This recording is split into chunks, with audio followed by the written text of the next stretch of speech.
Bonjour Monsieur Raphaël Hamidi, merci d'avoir accepté l'invitation. Tout d'abord, félicitations pour la RDC pour la qualification huitième de finale de la Coupe d'Afrique. Tout d'abord, on va essayer de faire une petite présentation de vous. Vous êtes actuellement adjoint de Sébastien Desabre à la RDC. Vous avez eu plusieurs expériences.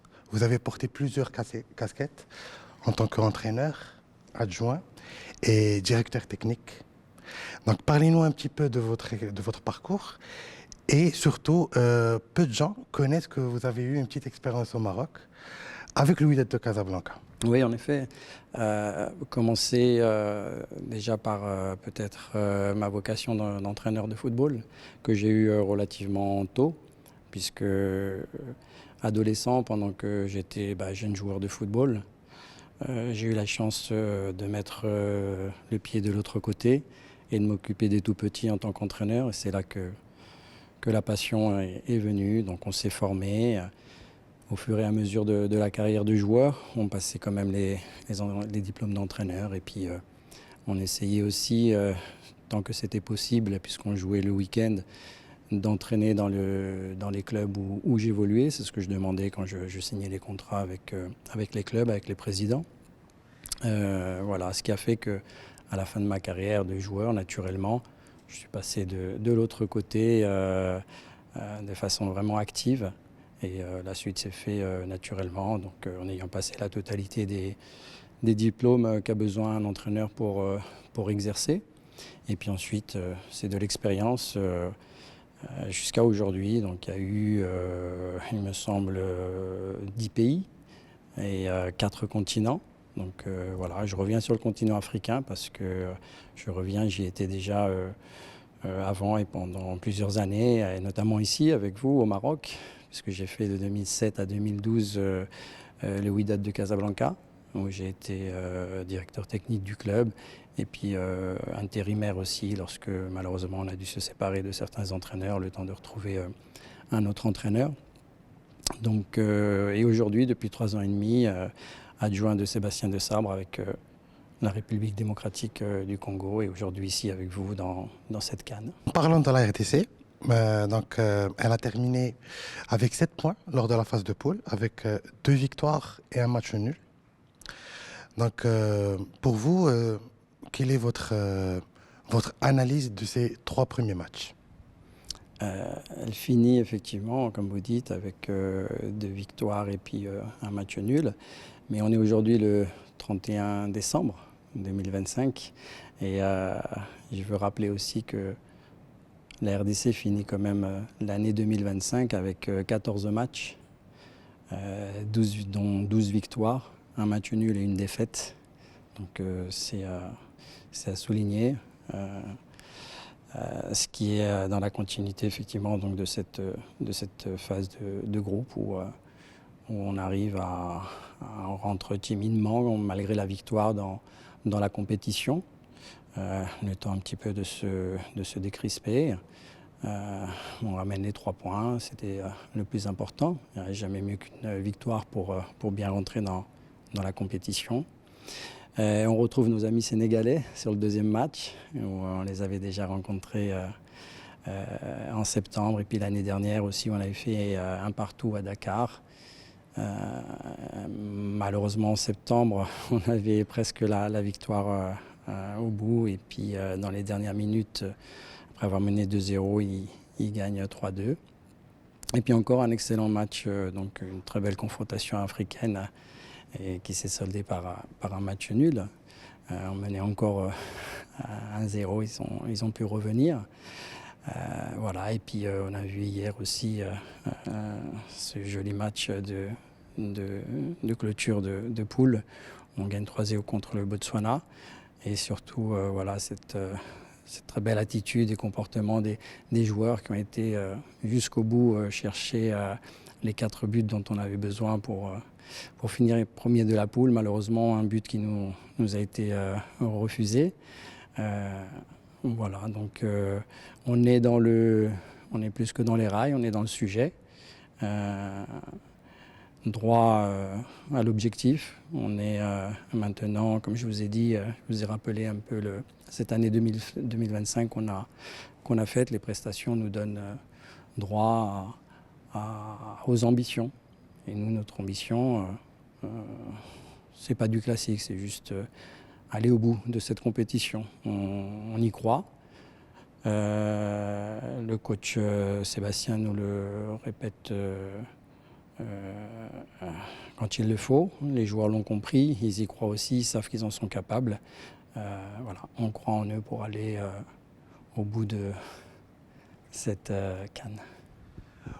En huitième de finale, donc, vous allez affronter la sélection algérienne. Donc, ici à Rabat, au stade Moulay Hassan. Comment vous évaluez cette équipe algérienne? Surtout que après 2 éditions, elle n'a pas remporté de match de poule et ne s'est pas qualifiée au tour suivant. Et là, vous allez affronter une nouvelle équipe. Comment vous analysez, comment vous voyez cette équipe algérienne? Oui, l'Algérie reste sur effectivement de mauvaises prestations, en tout cas pas des prestations à la hauteur de leur niveau sur les 2 dernières CAN. Il ne faut pas oublier non plus qu'elle est quand même malgré tout championne d'Afrique en 2019. Donc c'est une équipe qui pour moi, voilà, à l'image de la dernière CAN, peut être éliminée dès le premier tour parce que des dérèglements internes se passent, mais c'est une équipe qui a le potentiel aussi pour être championne d'Afrique.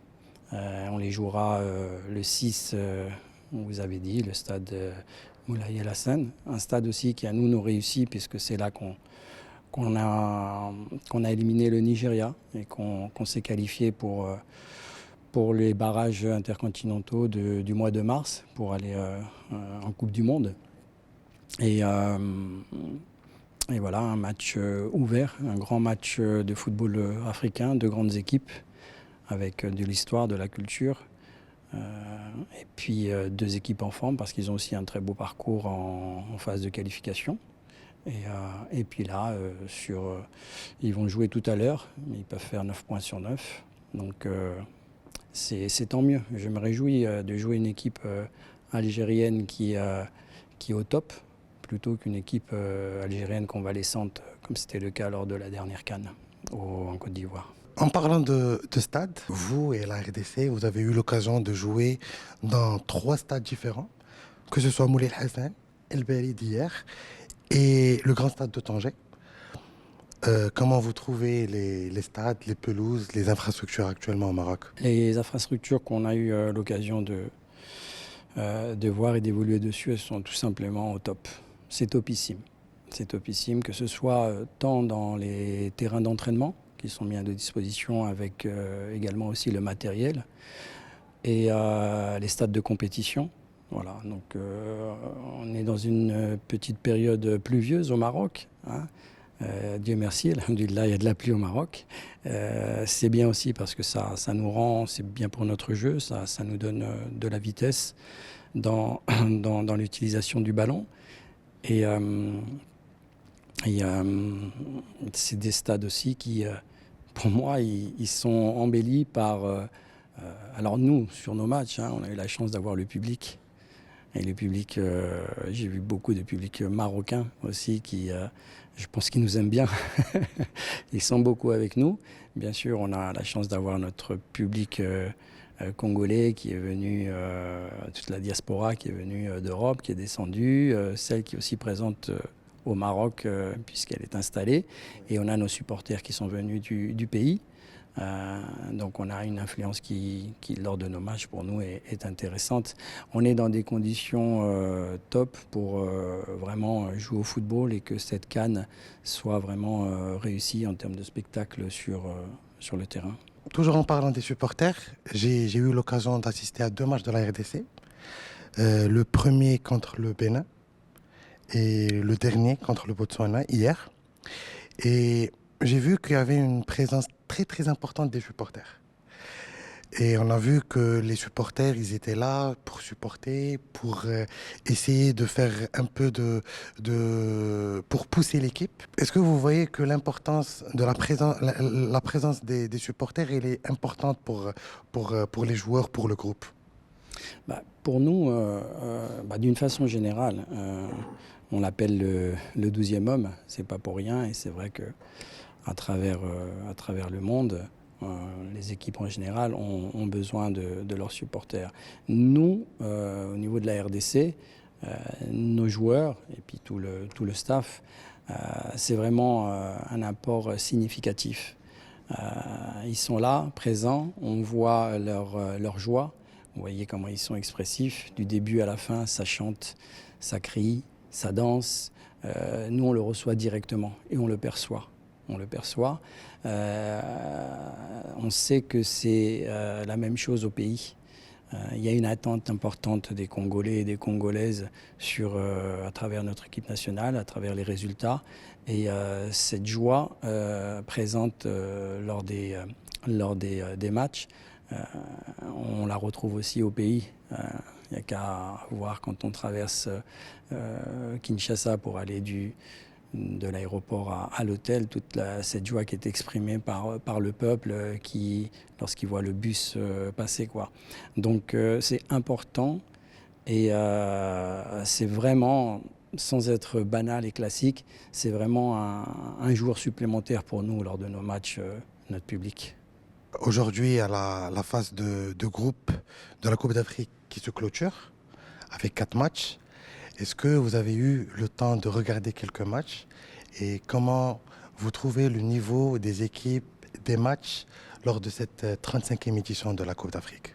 D'une façon générale, le football en Afrique s'est nivelé. Il y a plus de scores comme auparavant, on pouvait le voir très large. Ça travaille de partout maintenant sur le continent africain. Et on le voit dans les résultats. Il n'y a pas eu de grandes surprises. Et on voit qu'il n'y a pas des scores trop larges. Je crois qu'il y a le Sénégal, nous hier, voilà, des 3-0, 4-1, il y a eu aussi, il me semble. Voilà. Donc là, sur ces huitièmes de finale, il reste un petit peu la hiérarchie du football africain. On voit déjà de jolis buts, du beau spectacle sur ces phases de poule. Et je pense que ça va monter encore en puissance là, sur les huitièmes de finale et puis les phases suivantes. On arrive vers la fin. Avant de clôturer, comment vous voyez le niveau de l'équipe nationale du Maroc? Pour plusieurs personnes, c'est le grand favori de cette édition-là. Comment vous voyez le niveau de cette équipe-là? Le Maroc est le pays hôte. C'est toujours un avantage de recevoir à la maison. Deuxième avantage, le fait d'être le pays hôte, c'est d'avoir, comme je disais tout à l'heure, pour nous, eux aussi, on le voit lors des matchs, ont un 12e homme exceptionnel. Donc on voit toute cette ferveur qu'il existe autour de cette équipe nationale du Maroc. Donc qu'elle soit favorite sur ces aspects-là. Et ensuite, cette équipe de Maroc, je la connais déjà depuis des années, je connais ses générations. J'ai eu la chance hier de rencontrer mon ami Mustapha El Adaoui au stade. Ces années 86, 90 avec les Daoudi et compagnie, il me semble pour moi qu'aujourd'hui, c'est la meilleure génération de footballeurs que le Maroc ait eu. Donc ça fait aussi un critère important pour être favori. Sur les matchs qu'elle a livrés jusqu'à maintenant, on voit aussi le spectacle qu'elle a pu donner, la qualité de ses buts. On voit que plusieurs joueurs sont capables de marquer. Voilà, elle n'encaisse pas non plus, avec Yacine dans les buts qui est remarquable. Elle est en position. Maintenant, il y a deux grosses équipes derrière.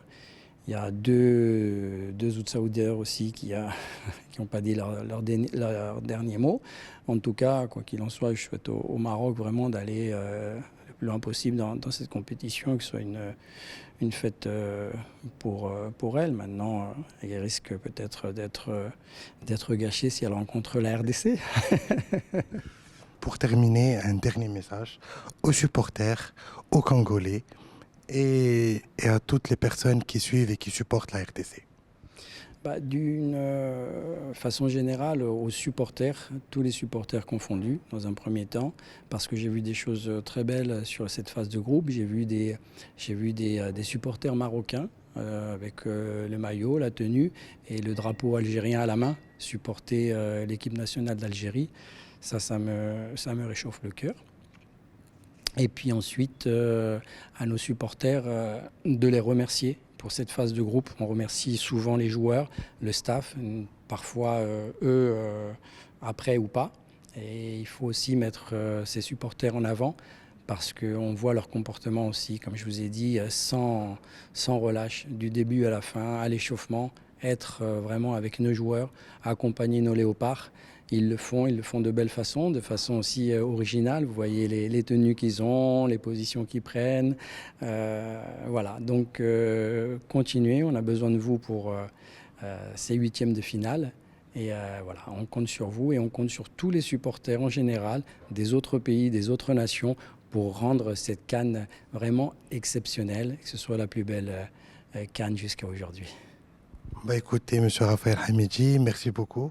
Merci pour votre accueil et bon courage pour la suite. Merci et au plaisir.